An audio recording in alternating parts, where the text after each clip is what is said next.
Okay, everyone, we're going to get started. So just as a little introduction, this is Shelly Ockler. So she's kind of from a lot of places. She was a military kid, but then her parents retired from Rexburg, so I'm now in Rexburg. And she's a curriculum designer, so she's going to be able to teach you everything you need to know about your curriculum. Presentation will be what's new next semester in Island 3. So I hope you enjoy. Just another quick thing. Just so you know, you are all enrolled in an Island 3 course for the conference. And if you go on there should be a lot of the live streams if you want to go back and look at some of those streams. We have recorded those and some more of the presentations that you might have missed. So turn the time over. I'm just going to get it set up. And then, of course, after this, you have to go down for your lunch. And we hope you've really enjoyed this conference. It's beneficial to you. So thank you. Thank you.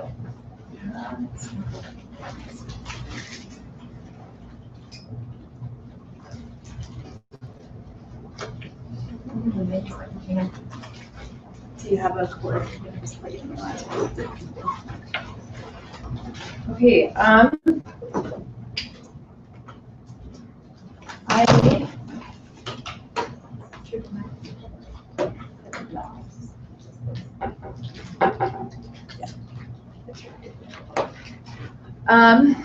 I had the opportunity to come here to BYU-Idaho, kind of at the early stages of Island 3. So I had a lot of time in Island 3. I taught in Blackboard, I taught in Brain Honey, wrote classes for those LMSs before I came here. So I was pretty familiar with them, and it was really kind of nice timing. I was coming into the new stuff, and I just could get to know it really well. But really early on, I heard not such great things about Island 3. Has anybody heard concerning things about Island 3? Anybody worried about this? Yeah. So let me tell you the first thing, and I hope the thing that you kind of heard today, and just this point I know I can speak for everyone here, is we're listening. We want to make this really the best experience. 6 months ago, everyone was kind of the, oh, here's my kids. Everyone was of the mindset that the hill, the mountain that we had to get through was transition. How many of you still feel like that? Like the hardest thing is going to be transitioning into Island 3, and then after that we'll be good. You guys feeling like that? I'm gonna shift your paradigm a little bit. Hopefully. Oh, maybe it's not here. Huh. Let me find it.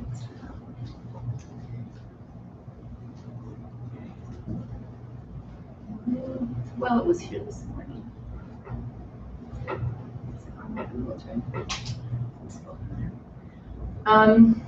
When Elder Clark came, and you guys kind of heard a lot of references to that, I think, but when he came and shared with us what our real calling is here, what our real mandate is, I figured out really quickly this transition is a training hill.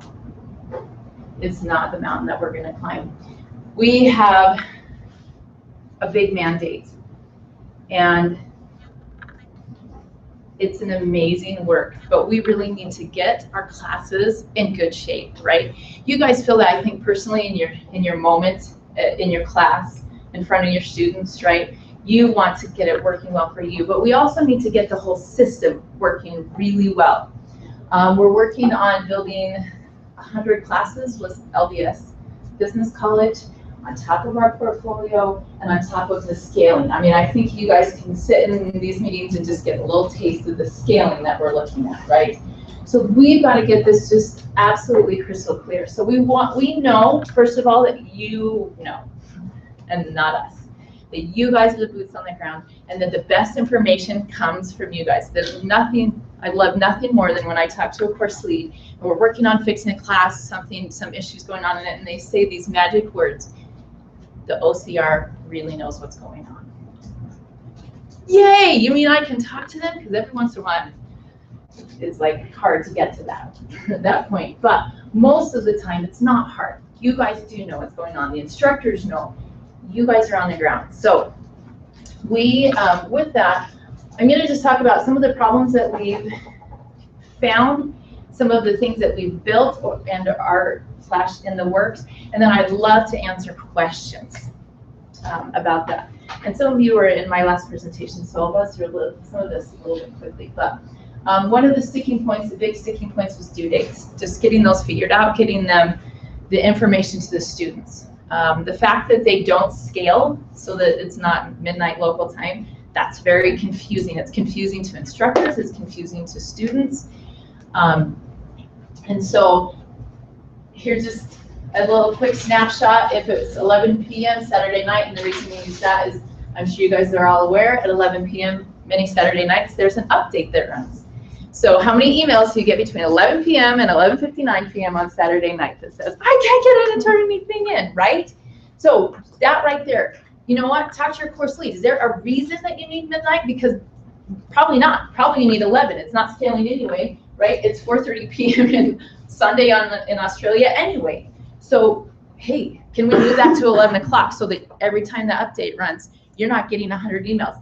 That's simple. That takes seconds to fix, and it will make a big difference for you. So things like that, we're really asking and trying to help you understand too, right? That's good information. Hey, well, we could change that. It would be quite easy.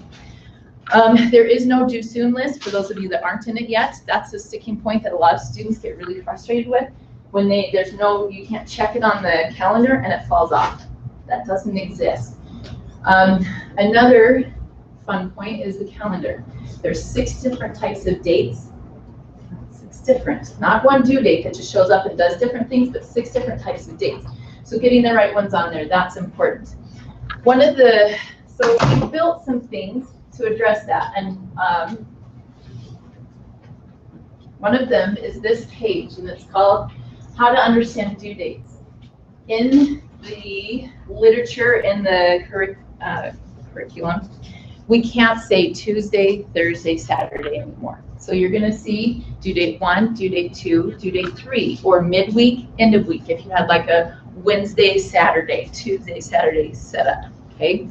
And you're going to need to point the students to this. It's going to be there, but they've got to read it to understand it, and it will match their class. This class, of course, had the Tuesday, Thursday, Saturday setup. So that will match the class. They do have to update their settings. If they have not updated their settings to tell them what time zone it's in, then it will show them the due date here in Rexburg, Idaho, which is incredibly not helpful, right, in Germany. That's not going to tell them when it's due. It's not even useful like a state away, right? I mean, very quickly, they'll get frustrated and they'll miss deadlines and they can't figure out why. So this tutorial is one there of many that I'll show you. But this link right here, how do I set up my time zone? They have built a myriad of tutorials, and it is beautiful. They're searchable. You send them the link, and when the tutorial gets updated because something changed in the system, the tutorial gets updated and the link sends them to the right one. So old information isn't floating around, right? You're not trying to do it and missing a step that got updated somewhere. You don't need to do this step anymore. So that's in here. The next thing that we built, and by the way, if it's not in your class, you can request it to be put in there. Yeah. Will there continue to be the Monday 8 o'clock a.m.? Oh, that's such a great question. No. No. Everyone hates it. Student hates it. You know, it was right. It was crazy. And why do I have an AM deadline when everything else is night? None of this makes sense. So it's gone. Yay. Yeah. Fall semester. Fall. Okay. That may be something you need to request to take out of your classes. If you have a class that's still running in it, you'll need to chat with your OCR course lead. I did a lot of transitions. Via why I'm here. But that was definitely one thing that they, but we had one class that kept it. They found that was just better for some of the projects they did. So there was one class that kept it, but most of them you just need to. So is it already done for some classes? We can do this now. Yeah, so you just need to get in and it's not, the rule is gone and so you just can request the change. Work with your course lead on that. Yeah. Sure, Everybody, all of your requests as far as like something that's not just a broken link kind of stuff, all needs to go through your OCR so that they take it to your course lead. Yeah. There's a reason that we can't do away with AM and PM and go with the 24-hour clock. Most of Europe is on 24-hour clock. They can actually choose that. When they choose their time zone, they can pick if they want a 24-hour time clock. I personally struggle with them. So, and you know, I'm a math person and I still going, wait, how many hours? With that being said, that page explains it, but this is what it will look like on their content page. Instead of saying due Tuesday, it will say due end of week, due by due day 1. Whatever that is on that content page. But notice it doesn't have a date right there. When they're in there, what we call content view or kind of the lesson view where all those things are set out, right underneath this, if they've set their time zone, is scaled to their local times. So I would need to turn it in June 25th by 9 p.m., but you might not need to turn it in until 1 in the morning, June 26th. So those dates are right. So you'll see sometimes it will say seat count. This is referring to look at the dates that are live in that class. The live dates are correct if they've got their time zone sets correctly. The next page that we built, and again, this is something that many, well, I would say the majority of the transitions don't have in them. So it's something that you can request is this next level up. Well, okay, so I figured out when that one paper was due, but now I need a next idea, right? How about my whole class? I need to kind of plan what's going on. A weekly pattern is just that stuff that happens every week, right? Every week they have a reading, every week they take a quiz, every Friday they have a paper due, whatever it is. It's set up there. Then you'll have major projects and due dates there, or sorry, exams, things like that would be out of the norm in the next section there. And this is the thing that I love the most about this is the expectations for those things. How many of you have had people in your class spend 2.5 hours on what should have been a 20-minute assignment? Does it happen? It happens all the time, and you're going, no, I only want to do here this much, right? So this this expectation, we can say, look, this should only be maybe a 30-minute assignment. This is what you should be doing in it, right? And then we can do that not only for the weekly assignments, but for the big ones. We can send them out to. So is this weekly pattern going to automatically show up in our course, or do we need to ask them? You're going to need to ask for it. Let me back up one step. We have a cleanup effort going in some of those early classes. Some of the things like those short names got brought over for your grade book, and that was really frustrating because like LO 3.02 meant nothing, right? And so those are cleanups that we're working on. This may end up in some of the classes, but you need to look in either your welcome folder or your intro lesson and see if they're there. And if they're not, they're easy to put in. If I'm in pilot, should I be asking the instructions? Yes, if you're in pilot now or you're in pilot next semester, you should have that one-to-one, right? You have that designer that you're working with, get it in there now. And maybe let me add one thought to that. We used to look at about 300 classes, right? That's where we would fix about 300 classes because a pathway fix would come in, it would fix it, and it would talk to all of its children, right? And it would fix that thing. Now, if something comes in and we fix it, as the parent, it doesn't talk. So now, instead of one place to fix it, I have one plus maybe 60 sections to fix it in. So here are hearts on this. Please send us fixes. Let's get them fixed, and let's not perpetuate them, right? When those 60 sections get fixed, do those 60 sections move on to the next semesters? No. So every single semester? What does move on is the reference, right? And that's why it's really important, because sometimes what will happen is, and I had this happen in one of my transitions, all of the instructors talked and they fixed things in all of their sections, but it didn't get put in the reference. They weren't turning it in, right? What was in front of them looked good, but the reference didn't look good. So then it perpetuated. The next semester, all those messes, and I'm telling you, I get 3 to 5 emails from her a week. Thank goodness. Thank goodness that I'm now getting into the reference section, right? I mean, there are things like quiz questions that are wrong. Who's going to even see that? Half the time you won't know, right? Those things need to be fixed. They need to be fixed in the right place. So it's really important that your communication is correct and good. So number 1, if you're an instructor, send it to your OCR. Number 2, if you have a missing in action OCR, you don't know how to find them, there's directories on the online community site that will send you to get them or to get another person to talk to. So you can say, hey, actually, one of the things we found was people didn't know who their OCRs were. That's really concerning to us, because that's where it should be going, right? If we have 50 sections, we can't handle 50 emails. It needs to go to the OCR, and the OCR needs to send 1 email, right? So that there's not a line of 50, and we're trying to pick out of 50 what we're supposed to do.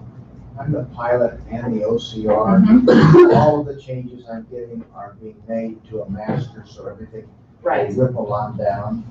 Is this something you recommend for every course? Because we don't have this at the moment. Right. No, I would recommend it for every course. This one and the understanding due dates page. Let's see. I don't think either of those are in my course.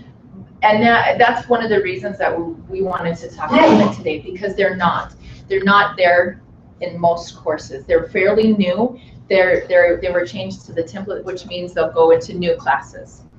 But they're not there generally. So this how to understand due dates page, and then this weekly patterns and expectations page, those 2 I feel like are a must. Students really need that information, right? They need to know, how do I understand the due dates? What does this midweek mean?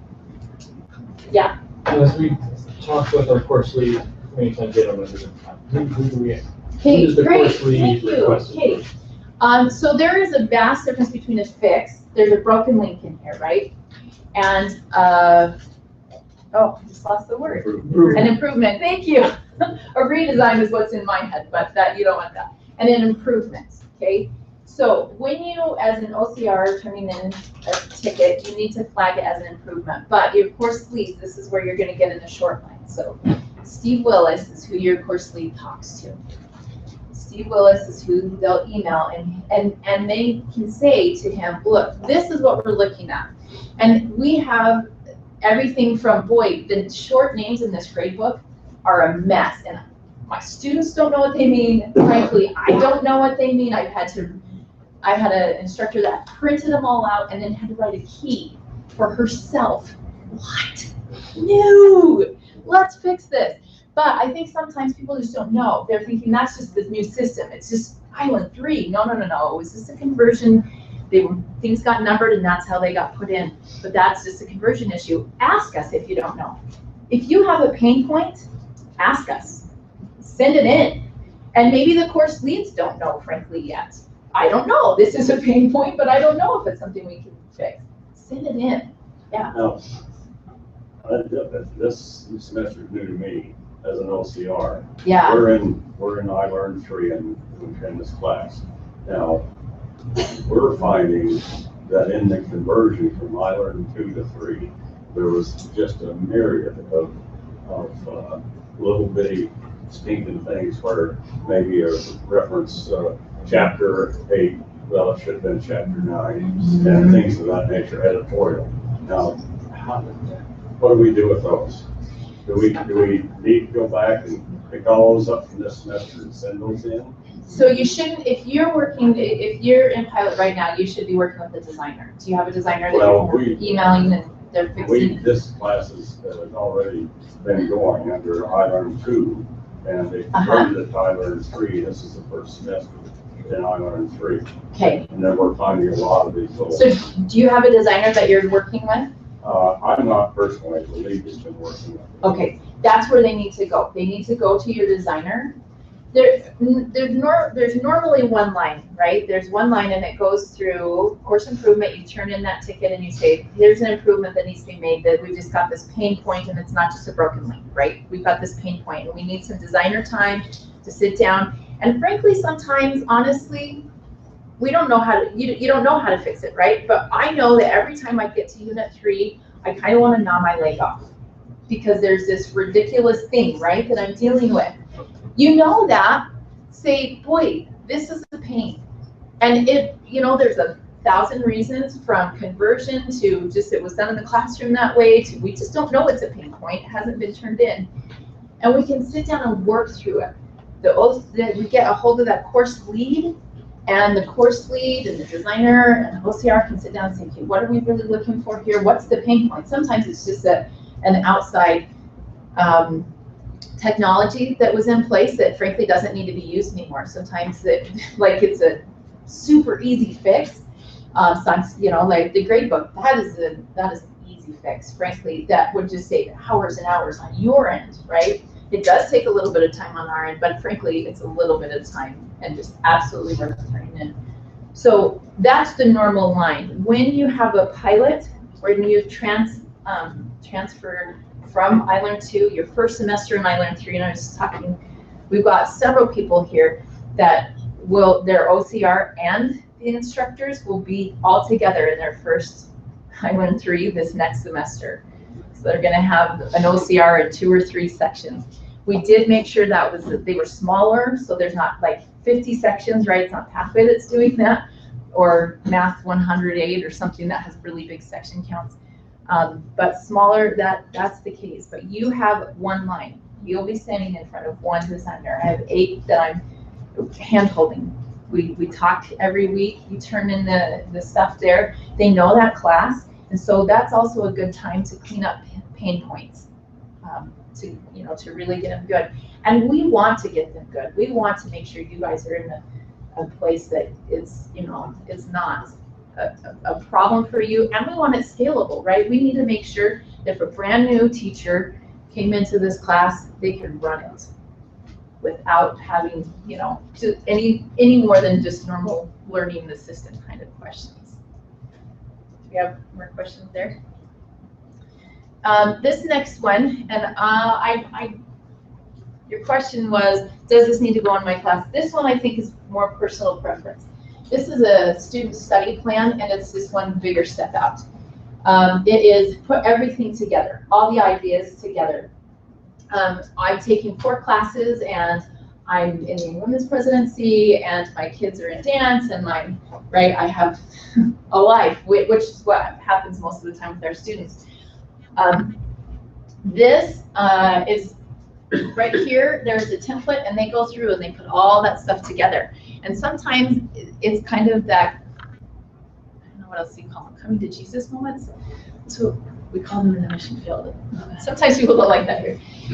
Anyway, but that moment of just like, oh boy, actually I can only fit maybe 2 classes in. Those 5 classes I signed up for, that's not going to work. That's not going to be real. And then you can use it, you could have it as a required assignment if you worked with your course lead, if you guys felt like, yeah, especially for our class, that's a really important thing. You could have it as a bonus, you could have it just as something that they do. This is, like I say, probably a little more optional, but it's a really nice big overview because we're finding that this skill, it doesn't come with students, right? We all knew that. It's new. So could that be used for instructors as well to have a plan? Absolutely, right? I think it's a huge skill, and that time management is absolutely. And it changes every semester, right? Or it might change midstream for us. We had somebody get sick. We had, we made this dance team we weren't expecting, and now I have to drive to twice as many practices. This will be in instruction notes. And this I am really excited about, and I think just talking to people, most folks are very excited about this. I've talked to several instructors that are getting dinged by TGLs because their class has a little bit different setup. Okay, right? There's a discussion board that you weren't really meant to spend all your time in, or there was a discussion board you were meant to spend all your time in, right? But there's always feedback built into classes. There's always instructor interaction, but it might not look the same from class to class. So we've built this, and this, again, is something, if you're working in a pilot, chat with them, get this in there. It's a section in the instructor notes to go in and say, okay, where should instructor time be sent? What should those announcements be? There's sometimes very specific needs for an announcement in your class, right? Now, we don't have instructor notes, but those instructor notes used to set up an activity, right? So it was really important they got in there. You needed specific instructor notes or a discussion board that's really just a place to exchange papers, right? And your TGL is going, you didn't say anything to any of these students in this discussion board. Well, right, because they were just giving each other their papers. I wasn't supposed to be in there. There's nothing to comment on, okay? So those kind of setups can be put in here. What do we expect? You know, I just expect this quiz to just be auto-graded. There shouldn't be, it's just kind of right or wrong. But I expect, you know, important feedback on this paper. This TGL is where you're going to find it. And by the way, it might not be in week 8 when you're in there. It might be in week 7. So look in week 7, right? And it's to help the TGLs find what they're looking for, right? This is where you're going to find those things, and to help the instructors not feel like, are you kidding me? I spent last week giving amazing feedback. Hours I spent doing this, and yet I'm getting dinged this week because they're not seeing it. Or sometimes it's happening in a totally outside forum. On a TGL, is this something that I will be able to write in the instructors, the little instructor box up here at the top? Or is this something that I will email in? So this will live in those general lesson notes in the class. So it'll be a place for the instructors to go in and say, here's the expectations, and for the TGLs to go in and say, here's the expectation. This is, in this class, I don't teach this class, so I wouldn't know that, hey, that discussion board really doesn't need, any interaction. And it was interesting because when I made the phone call to talk to the instruction team about this change, they said, oh, I've never heard of a discussion board that they're not supposed to be in. And I went, I know about 1/3 of the portfolio off the top of my head has that Counting type of. classes are very strong with Yes. just group discussions, and I have some of those in my group. Yes. Do I assume that my course lead will have incorporated all the changes? Don't assume that. Don't Here's the assume thing. that? First of all, course lead. I mean, the course designer. I'm communicating with the course designer. Do I assume he gets all the changes in for this next semester? I don't know. Here's why I wouldn't assume that. Not because they're incompetent or not trying to get those changes in, but these came late in the game, right? We're almost to the end of the semester. And I'm talking about assessments and quizzes. Oh, and, yes. because we've had changes continuously every week. Yes, that you can assume. Hey, that did get done to the reference, and that will be perpetuated. The stuff I'm showing you here today, this was a late in the game. We've been finding these pain points and working to solve them. And this was one of them. If you went to Shark Tank, this is a big. So can TGL see everything that's in the course for people in their group? Because I've had the TGLs that can't see any feedback that I'm putting in the grade book. Okay, so this is And maybe they're not trained, but they don't know how to do it. So I'm trying no, I got like a 0 on all feedback. This is the number one issue, right? I'm giving feedback, and by the way, I'm giving great feedback because I'm me, and of course I do. And so I'm in the quiz, right? So here's a very real scenario, and it's absolutely happened. So in the I Learned Too, quizzes work beautifully, and we put almost everything in quizzes, right? Even kind of just anything shy of a paper, we put it in a quiz. Okay, you could give feedback, it worked really well. Well, now that's not true. Long answer questions, I don't know if you guys have experienced yet, and if you haven't, listen carefully. Long answer or even short answer questions that were instructor graded go into the 0. If the rest of the questions in that quiz are auto graded, it will give them 0s on those. And say, hey, that's 10 points, that's 15 points. They get an F. Okay, and it happened to my daughter as a student. She's like, are you kidding me? I feel like, oh, she's doing the little student blow up that you guys all got the emails about. And I loved her instructor's response to it. He said, well, there's this new game in I Learned 3, and it's called Freak Out the Freshman. So you get an F every time you turn something in, right? Yay! Okay, so we needed to rethink those things. If it's a long answer, Dropbox, which will be called assignments, by the way, in the fall, works beautifully. You can pull it up on your iPad, your tablet, you can write on it. You can leave audio feedback. It saves everything as a PDF and attaches it with no extra, just do it, button and it works, okay? And it's right there. There's beautiful personalized feedback. In a fraction of the time, you're not having to download it, by the way, it just opens. You can read right there, no downloading. It's just beautiful. It works wonderfully. And the feedback pushes for Dropbox is everywhere. Everyone can see it. Your TGL can see it. Your students can see it. They can see it on both their grade screen and their user feedback screen. But let me go back to if that was a quiz, which it was originally, right? So when it got transitioned, most of the time it stayed a quiz. So you went into that question. If you learned how to grade by question, then that was your first salvation, right? Just to get to that one question and not have to page down to find it.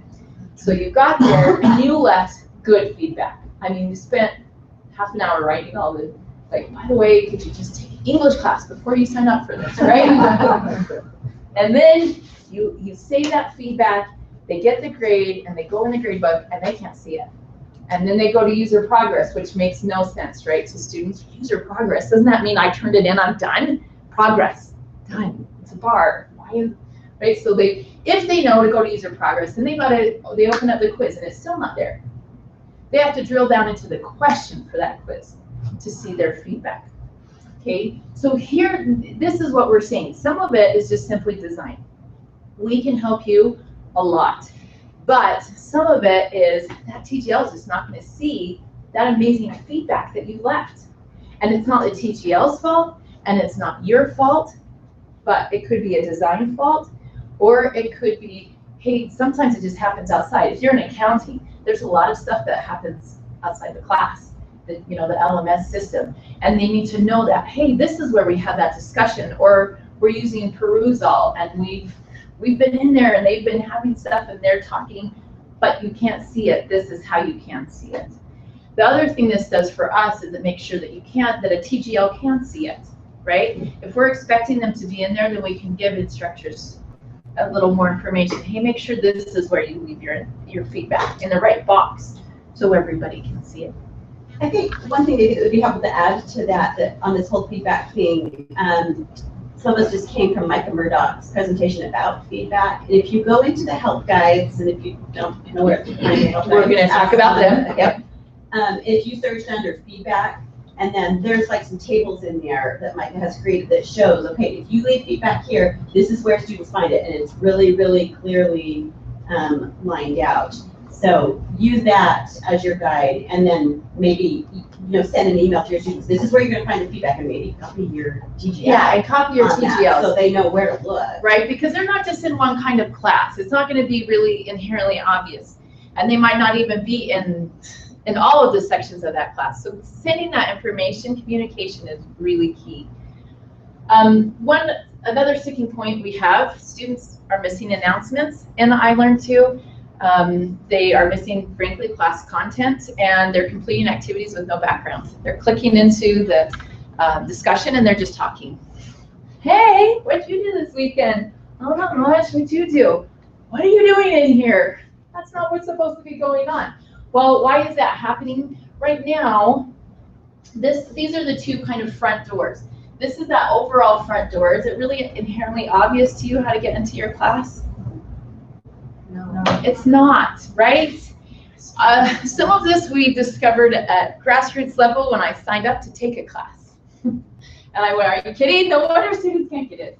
And then once they clicked into the class, if they found the magical correct link over here, and didn't just go over here and say, well, this is what I'm trying to turn in, and just click on it and go right to that assignment, right? If they did get into the class, now do you know where to click?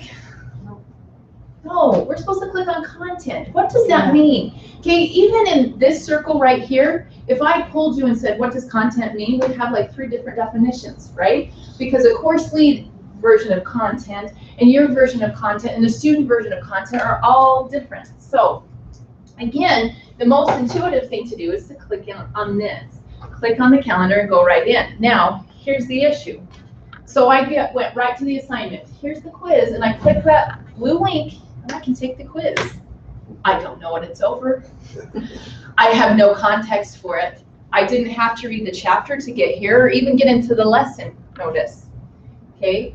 The same thing here. Now this one at least says, hey, you need the PDF version of this. Oh, maybe I need that. That's a little bit more intuitive. Maybe I need to go figure out what that is, but I still don't know where to get to it, right?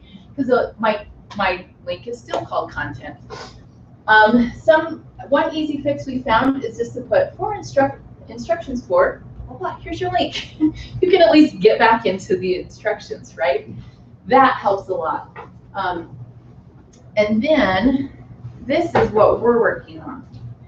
This would be on their front page. Does this make a little more sense to this screen? By the way, you're enrolled in these classes, good information, okay? And it's a lot more visually appealing, right? So this, in that very front door, just you've logged into iLearn3, here it is, here's your classes. They are working so that with one click, you can see your grade in that class, and then with 2 clicks, you'd open the class. That's not quite here yet, so I don't know that that will be here in the fall, but that is something they're working on. And even, get ready for it, even if you haven't released your grades, they can see the grade in the class. Yeah. Just to make something clear here, I use an output in that page with the visual and written Yes. also, so they need to click on content to see that. They need to click on the link to their class, not to the on the calendar. When you click on the calendar, it bypasses it, takes it right to that last page I showed you. So click on the link to the class or click okay. Yeah. So in this, let me answer that. In this view, they would click up here on their drop-down menu and find it, or hopefully it's in their last accessed. So it would be in this menagerie over here. That's where right now they would, and that's why we're working on this new front door. So that this, when they clicked on this, they would go to the class. And now they're gonna see your announcements. Then once they're in the class, your announcements are right here, big, bold, and beautiful. And then this is what they would see. This makes sense, right? Oh, okay, we're in week 2 or whatever, right? Lesson 2, so I would click on that, and then they would get the content that we're thinking that they're going into, but it doesn't make any sense to go into it. There's no way. So Yeah. you're hoping this will be up by fall? Yes. Okay, and then, so that will be a permanent bar on the site, kind of like Yeah. iLearn2, where they Yes. have that instruction bar. Yeah. So this would be on their very front page when they log into Right. And then iLearn3 once overall, they're in, and then once they're in the class, this that's would on be one side. there. Yeah. And then we're moving the calendar down, not taking it away, but we want to make sure that they're getting them. That was my question, are we getting rid of the calendar on the front page? You know, and the thing is, if we can, they don't have a do-soon list, and it doesn't scale, and blah, blah, blah. So really, we want the calendar. What we need is we need a usable calendar, right? But we need a good way to get into the class. So we're just. Or put it on the page with the content, so they can click over there, but they can go to content first. Yeah, so we want to get them into content first, and so, yeah, go ahead. Is there any talks of reading the announcements how we used to do them and then putting our notes back into each lesson?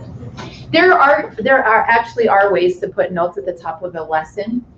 Like a view folder in there? No, at the very top of each lesson, each submodule, there's like a header. And here's one of the nice things about the parent-child relationship. You're not going to break it when you do things in your class. So you could go into the header for that module for that week, right? So lesson 3, you can go into the header and put some stuff there. Hey, this is really important, and it'll be the first thing they see right above that content, much like the instruction. So do they want us to do that? Because I was told when I was developing my course. They did not want Basically, that. your TGLs are going to look for your regular announcements in their regular spot. That is going to be an additional thing that you're not going to get TGL points for if you put them in the header, but it is a good way for just key information. If your comments were lengthy, then they wouldn't see the pages. Yeah, that's true. If you have something really big, if you put it up there, you won't be able to. They won't see the content. So we can like. If you got nothing else out of this whole conference, I want you right here. These are help guides, okay? And these help guides are beautiful. This is, and so I would recommend highly writing down this URL and bookmarking it. It's huge. It will help you get through boot camp, but it will help you get through every single day in your class. You can send it to students. If you click on this, okay, and you said, okay, I don't know I don't know why it's so hard for you to submit it as an assignment, right? You can click on that, you can send them the URL, and when it changes, when there's an update, that URL will send them to the correct information, the updated information. So that URL won't send them to old information. We don't have old tutorials floating around. This, I have to say, has been a lifesaver on every level. We have everyone from instructors in it to designers in it to course fix. They're all looking at this, and it has been, and especially as an OCR, this is a really important website because you can go in, and if you search it, okay, so let's say you search something in the search bar, and it doesn't pull up because you just kind of use different wording or whatever, then you can just say, well, I know it's about a quiz, so you can just get in quizzes, and it will be there. Also, there's comments, there's a comment spot on this.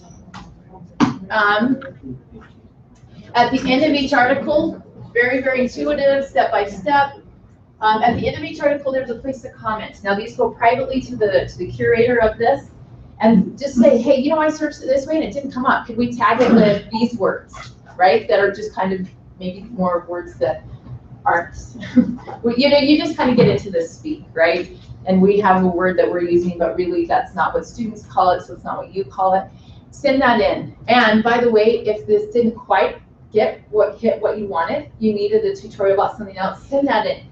They are building these, and they're easy to build because they can pull it out one picture and replace one picture. It saves, it's so much faster to build. But I would say, make sure you got this. Does anybody, I know it's time to eat, so you guys are welcome to go, but I'm happy to answer questions. I just wanted to, I didn't see the URL. Oh, the URL, yeah. Yeah, so I know you can grade on your iPad. Does it matter what generation of iPad you have, or can it will be? Not that I know of. They've been mobile for a long time.